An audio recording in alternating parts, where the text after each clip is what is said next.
This is an extraordinary evening, and we're all back and we're together. Can you believe it? It's unbelievable.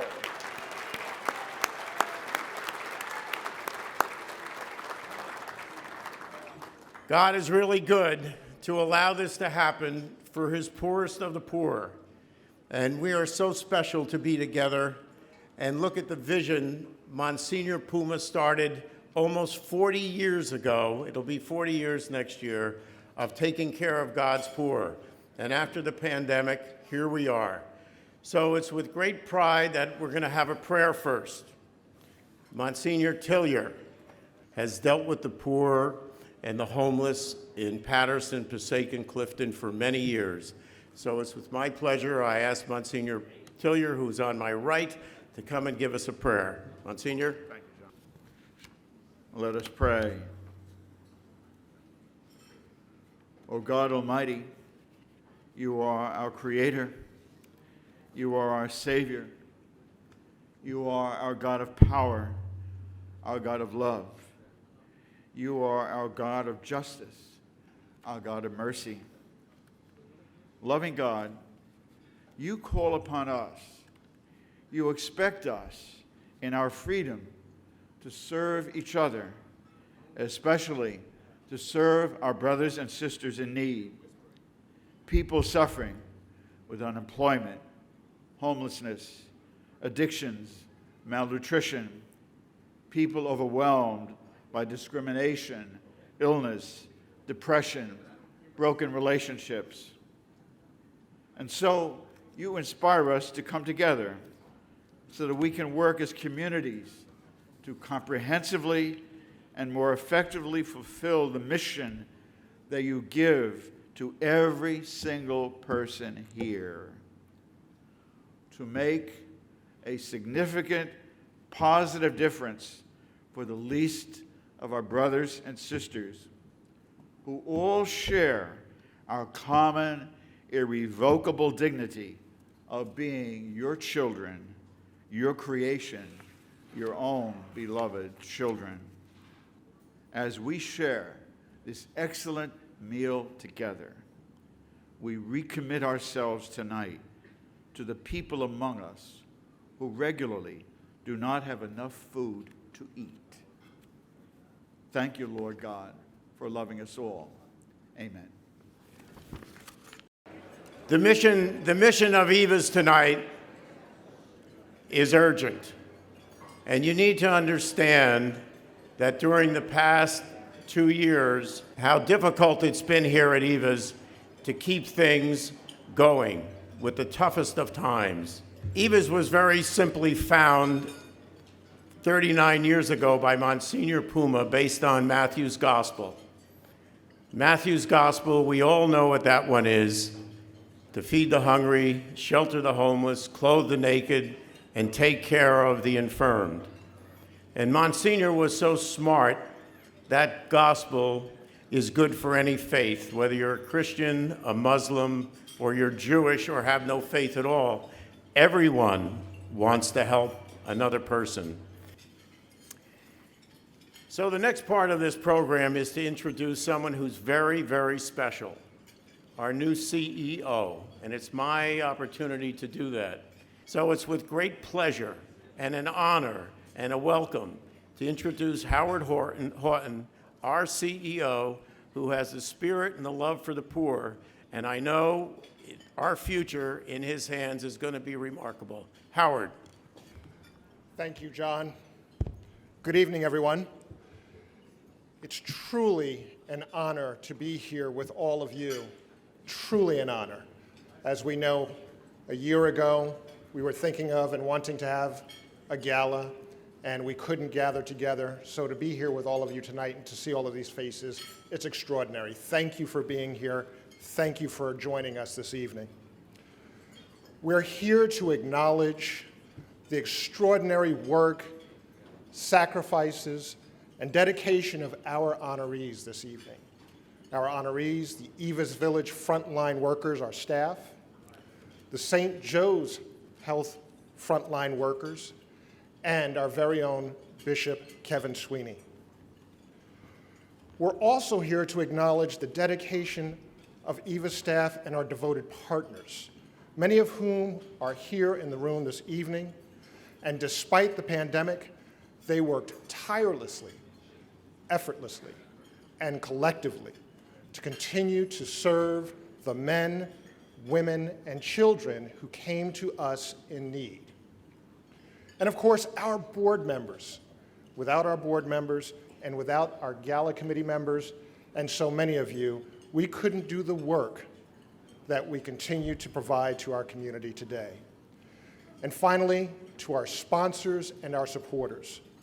Those of you that are here tonight, and those of you who couldn't be here this evening, thank you. Thank you from the bottom of my heart for your generosity. So before we get to our honorees this evening and their presentations, I want to introduce a valued partner. And I just spoke a little bit about that partnership with Patterson, but this one is important because without this partnership, we couldn't make it happen. This partner has worked tirelessly with EVAs to make sure that we can do the transformative work that we've been doing in our community.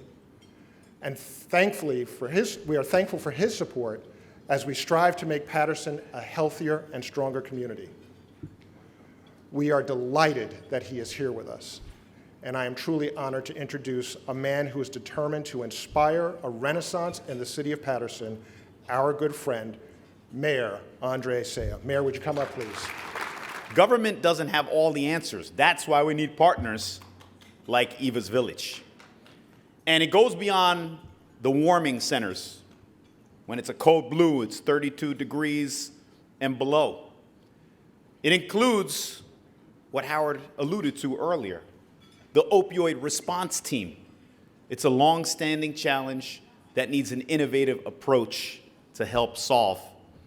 And so outreach workers from EVAs join police and fire, and they engage individuals and give them dignity like you stated before. So it's important to note that we care, that EVAs is not where only hope begins, but it's where help happens. So on behalf of a profoundly grateful city of Patterson, I'm proud to present this proclamation to our partner in honor of our partnership. Ladies and gentlemen, let's give a round of applause for Howard and the team at Eva's Village.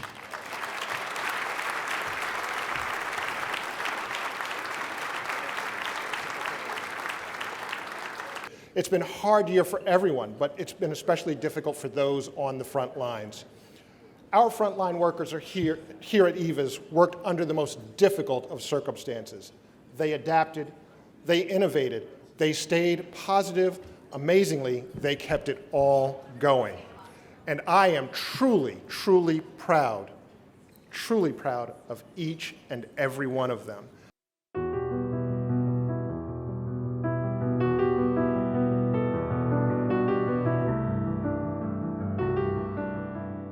We had to maintain distance. It was a lot of emails, recordings, text messages. Staff will, follow up with the ladies that were at the hotel to see where they were and send an email letting everyone know.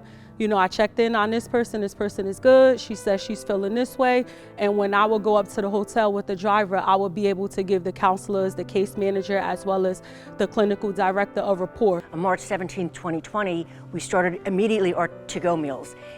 With COVID hitting, though, it meant volunteers could not come back into the kitchen. So we had to really rely on employees that were not working from home to make sure that our guests still got the same meal. And the goal of making our guests feel so well respected, it still was a goal to us in our mission of serving with dignity. We were forced, basically overnight, to change our whole style of service. We went from serving the clients buffet style and serving them individual dinners to serving them individually portioned dinners. We had to now individually prepare each dinner rather than sending up trays of food and put it in warmers and then transfer it upstairs for the clients. The kitchen staff they're outside. They was outside when it was raining. No matter the inclement weathers, they were still outside. At least I'm inside of a van. When I do go pick up donations or do transport people, I'm still inside of a van. The pandemic was very hard on the children. becoming acclimated to the changing of the world. We were still able to take some of them to parks, but you know, a lot of the parks were closed in the beginning, so it was far in between when you were able to do such things. The program that I'm in, outpatient, you have people coming in from the community, so they're really not covered. So they dealt with that on a daily basis. So it was important for me to keep in contact with them weekly, daily, to ensure that we're there for them so they wouldn't get lost. They would call me on Saturdays, call me on Sundays. I did referrals from home. The drug court was closed down, probation officers were closed down, everything was closed down, so it was Eva's Village who were on the front lines with ensuring in the middle of COVID, take urines 2 times a week outside. Yeah, that was me. The shelter staff never wavered, never said, I can't do this, never called in sick. They always showed up to assist the people that we were caring for. And through all of this, we were able to still secure housing for some of the population and help them move in when it was safe to do so. You know, everything went on lockdown. You know, we're dealing with, we had a full house at the time. Clients, you know, didn't take it well because, you know, some had, you know, hadn't worked for like probably 15 years and finally got a job, and, you know, to tell them that, you know, you can no longer work anymore. You know, some of the clients were, you know, reestablishing relationships with their families and stuff like that. We couldn't tell them, you can't see your family anymore, you know, which made it even more stress, you know. It was a very quick pivot where we went from seeing patients in the clinic on a daily basis to not being able to, and not sure if we could, bringing patients into the clinic.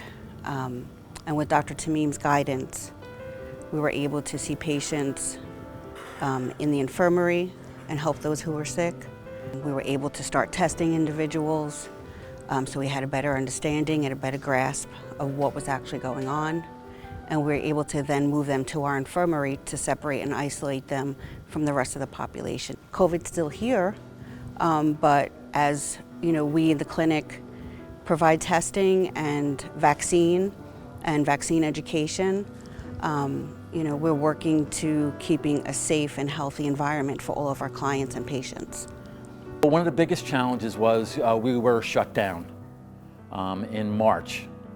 And what happened was they converted the recovery center into an infirmary for people that developed COVID here at EVA's and all the EVA's programs, which is our shelters, halfway houses. Once they became COVID positive, they went into the recovery center, and all of the offices were converted into rooms. So myself and a few others volunteered to take care of people who developed COVID-19. We were the only game in town. We were the only place open for meetings.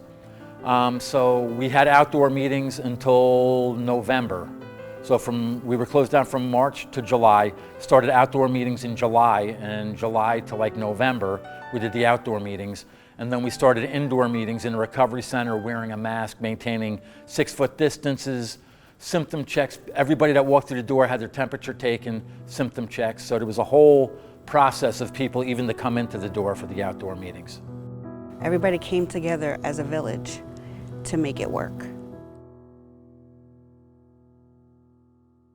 Ladies and gentlemen, I'd like to ask John Regan, the program director for EVA's Recovery Community Center, to come up to the stage to accept the Monsignor Puma Award on behalf of EVA's Frontline Workers.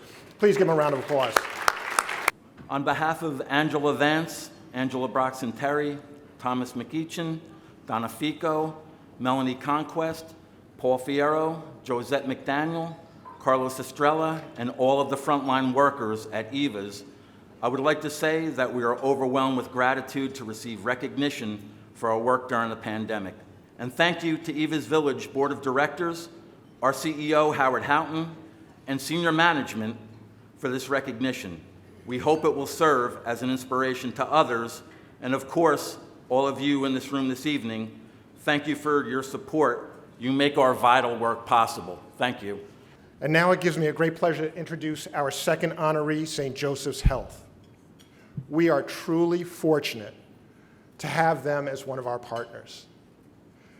When I first came to EVA's, I didn't understand the many ways in which St. Joe's is connected to us. I'm remiss for having not mentioned a welcome on behalf of our board chair, Dr. Clifford, who could not be with us this evening.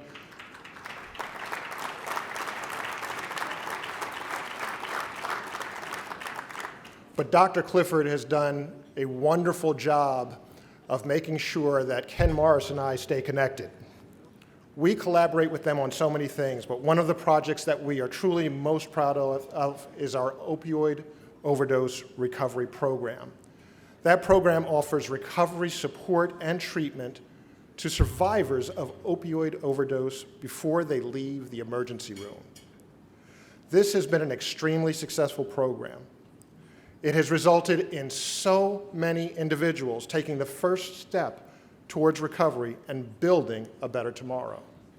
I also want to mention that St. Joe's has offered a free on-site recurring vaccination clinic at EVA's. This effort helped to vaccinate hundreds of our at-risk community members as well as EVA's staff. We are honoring St. Joe's frontline workers tonight for their work during the pandemic. They were truly in the epicenter of the COVID pandemic. So I remember distinctly, it was March 3rd when we had our first patient. And I remember getting a phone call and we're on. And I said to my nurses, if I were going to ask you to take care of all of these patients, because we've seen it all over the news, I had to be the first nurse to take care of the patient.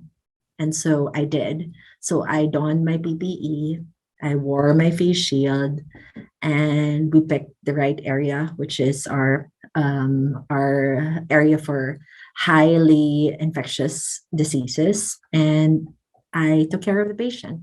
And since then, it was like a tsunami. We were overtaken. We had to transform our waiting room into a emergency department wherein we had to put cots, and we took care of very sick patients there. And then I put up, together with the incident command center and our physician team, 3 tents. So 2 small tents for our patients that were lower acuity, and a bigger tent near the parking lot. It's been very difficult. As emergency nurses and as emergency clinicians, we take it. We take anything. And, sometimes you just come home and you say to yourself, I'm going to do it again. We saw it before COVID-19, wherein we'd see numerous patients that pass away or with traumatic incidences. But then when COVID happened, it was just a lot of death, like it's death after death after death. Sometimes I question myself, did I do enough? And I know that I shouldn't ask myself that, but it haunts you. It haunts me, not because of like the number of patients, but it haunts you because those were people that matter to us. And I guess it's what's good about being in St. Joe's is that we are constantly reminded that the community that we serve is our family. I hope that people realize, or I hope that their family member realize that we did as much as we could, and that we love them in the best way we can, even if we met them once. I find it very difficult to be called a hero or be acknowledged for the job that we do every day, because it's just who we are, and we feel that this is our vocation. But now I'm going to be emotional. But thank you. Thank you so much. It has been a hard road, but we will continue to move forward because we love what we do, and we love our patients, and we love our community. And there's nothing ever that I or my staff would want to do but do this every single day. And thank you to Eva's Village also for being such great partners in our care, because as you know, there are a lot of patients in need, and we need to be able to transition to you. So thank you so much for being such great partners in the emergency department in St. Joe's. We feel it, we see you, and you are doing an amazing job in caring for our patients that are most in need. So thank you so much. And thank you, St. Joe's Health, for your partnership. Our collaborative efforts are truly life-changing. We look forward to continuing to do this wonderful work with you together as we work to assist our community members. I'd like to invite Ken Morris, the Vice President of External Affairs at St. Joe's Health, to take the stage to accept the Community Service Award on behalf of all the frontline workers at St. Joe's. Ken Morris.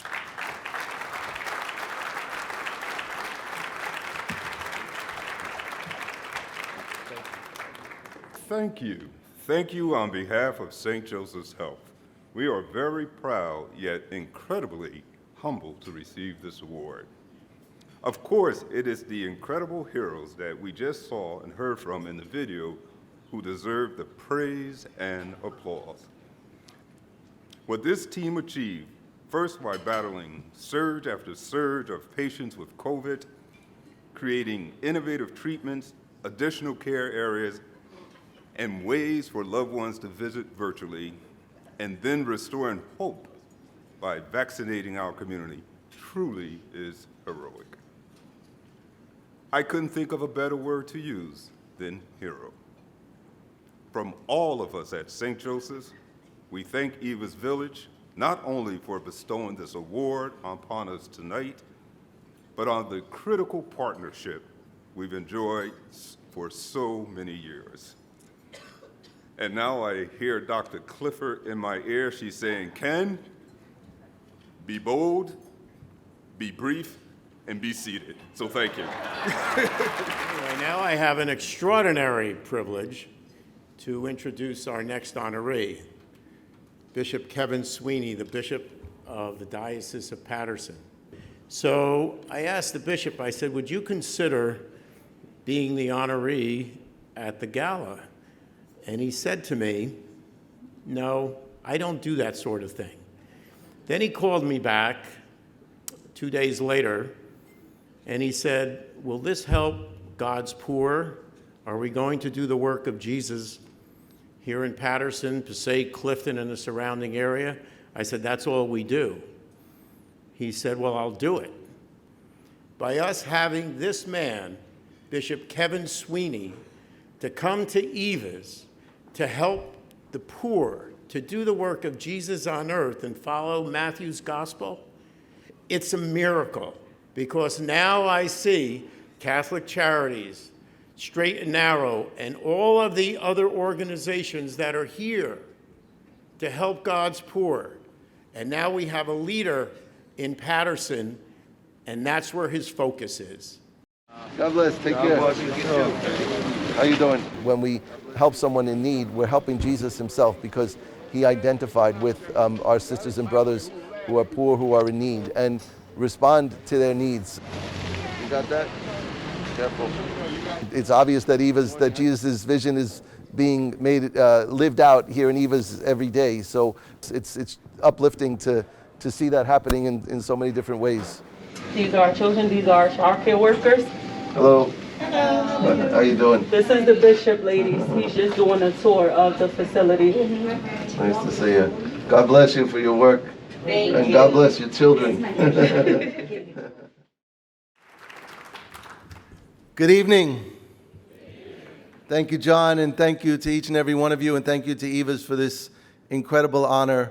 I first heard of Eva's Village in April of 2020. In the midst of the pandemic and the lockdown, I was serving as the pastor of St. Michael's Parish in Sunset Park in Brooklyn. And on March 30th, I received a phone call, which I didn't answer because I didn't recognize the phone number. And when I saw that there was a voice message, and I listened to the voice message, and the message said, "This is Archbishop Pierre from the Apostolic Nunciature. There's something I'd like to talk to you about. Please call me back." And I called back, and the Archbishop said, "Pope Francis has chosen you to be the next Bishop of Paterson." And I didn't say anything, and humana. The next thing I remember is the Archbishop saying, "Paterson, do you know where that is?" When I asked for some time to think and pray about it, and he said, "Call me back tomorrow," he gave me permission to speak to Bishop Saratelli and a spiritual director and my own bishop at that time, Bishop DiMarzio. And in the next few weeks, as I had said yes and was trying to wrap my head and heart around it, I had a number of conversations with Bishop DiMarzio. How am I going to do this? And in those conversations, I remember Bishop DiMarzio telling me about a place called Eva's Village and a priest called Monsignor Puma, and about the good work that was done there and continued to be done, to be practiced there. And then he said, "There's this guy, John Crimmy, who you should meet." And as John said, we had lunch together soon after I was ordained and installed on July 1st.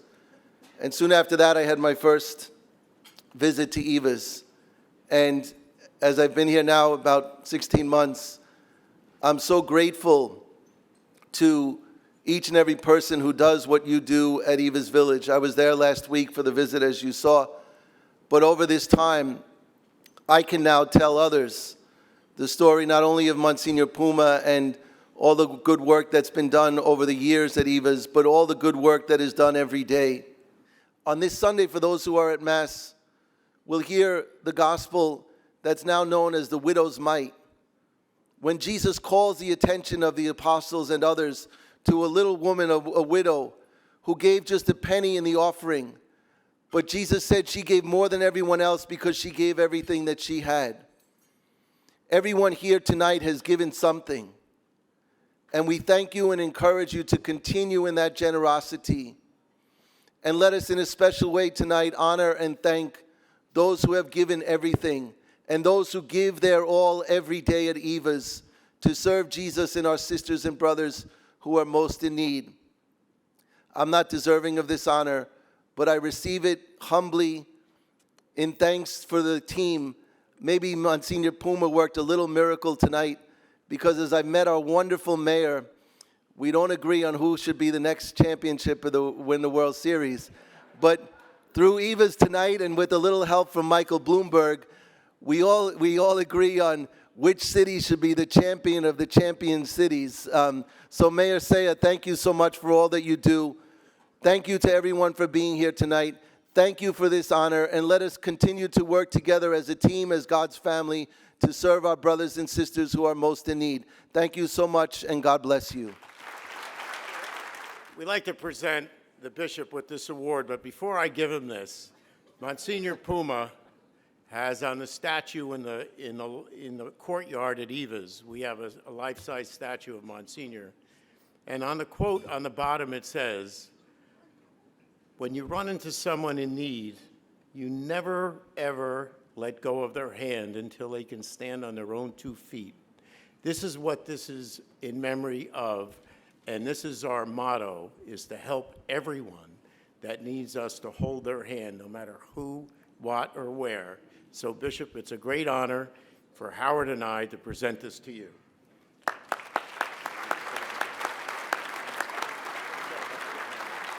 We're now going to show a very short video of some of our graduates. It was very hard for some of them to even get filmed. Some of the film's a little fuzzy because it was virtual. So if we can roll that right now, I'd appreciate that. I've been through the disease of addiction. I've been through the homelessness. I've been through the jails. I remember when I was out there and I didn't have a meal to eat. I remember when I was selfish. My yesterdays were filled of darkness, depression, homelessness, addiction. Actually, I was on the streets, using drugs. I've been in and out of jail from 10 to 23 years of age. That's all I basically did, was go to jail. When I was in Georgia, I didn't have custody of my son for 6 months. I lost my mom when I was 15, and I didn't want him to lose his mom because I know how bad it feels. I spent about 11 years of my life incarcerated, in and out, not continuously, 3 years here, 2 years here, year here. Spent a lot of my life homeless, and it was all due to my addiction. I didn't take it serious at first. I didn't believe that I had a problem like other people did, I got caught up in some things when I was younger. That led me to drug use led me to, crime and stupid things like that. Even though the bad yesterdays made me a stronger person for the better today, you don't have to live in the bad yesterdays. My first Better Tomorrow was April 22nd, I want to say, 2004, when I got the opportunity to be a client here at Eva's Village. And they taught me how to be a better person, how to be a productive member of society. And I have been clean for 16 years since then. And that was my first Better Tomorrow.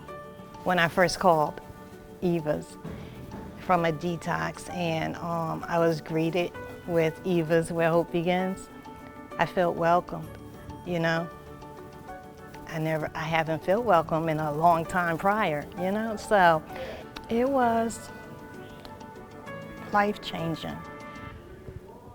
I wanted a different life, I wanted to do better. I wanted to be a better person. And coming here, I learned to be of service. My Better Tomorrows started with Eva's Village being able to give me the opportunity to go out, go to school, and go to work while I was in treatment. So I enrolled in community college, and from there on, my life has just been going up and up and up and up ever since, and I'm about to graduate with my master's degree this year. My plan is to open up a nonprofit organization aimed at helping children overcome, the bad decisions that I made by incorporating sports into the picture as well. I have 4 beautiful granddaughters that are in their life today. They love their Mimi today. I have an amazing relationship with my kids. I have beautiful women and Eva's Village still in my life. My next Better Tomorrow is going to be paying it forward, helping others, volunteer service as much as I can with Eva's, and working for them. That's my goal. My Better Tomorrow is helping other people that suffer from homelessness, addiction, depression, isolation, and helping them see a brighter tomorrow. Having a better tomorrow will definitely have to include, just staying in the recovery process, staying clean first, because if I can't stay clean, I can't, take care of nobody else. My life is full, man, I'm being depended on today, my daughter calls me to pick up my kids from school, I'm trusted today, I'm not a burden to my family anymore, so. That's a big deal. That's a big deal, yes. Better Tomorrow was when they sent me to Eva's Village. When I came here, I never knew what responsibility was all about. I never knew what love was all about, right? But when I came to Eva's, I found out what responsibility was about and somewhat what love was about. And I left here with my own place, my high school diploma, was in college, I paid off all my fines. And I feel like it's still just as hard today as it was that my first day at Eva's, but now I run my own business. We've been in operation for 3 years, named NJ Gourmet. It's a food business. I'm a chef. I have several clients now. We've, it's a lot of work, obviously. I have a family. My wife and I have been together for almost 7 years, or 7 years in total. We have a 2-year-old son now, who's about to be 2 in December. which has been a blessing. So after EVA's, I went and got my bachelor's degree in business administration, and I have 3 kids, and I own my own house. We just bought a house last year, and I live with my husband, my son who was at EVA's with me, and I have 2 daughters now. One is 3 and one is 6 months old. EVA's gave me the skills that I needed and the tools that I needed to realize that I can fix my mistakes and I can move forward from them. I love my life today. Like, I really do. There's so many better tomorrows out there, right? So many people that's waiting for this opportunity that I have. Today, you know, with all that experience that I have, I use that experience today to help other people. For me, a better tomorrow is not seeing those people on the streets nodding out, not seeing those people laying on the ground, not seeing so many people that's helpless, hungry, lonely, tired. Being able to help those people, to me, will be a better tomorrow.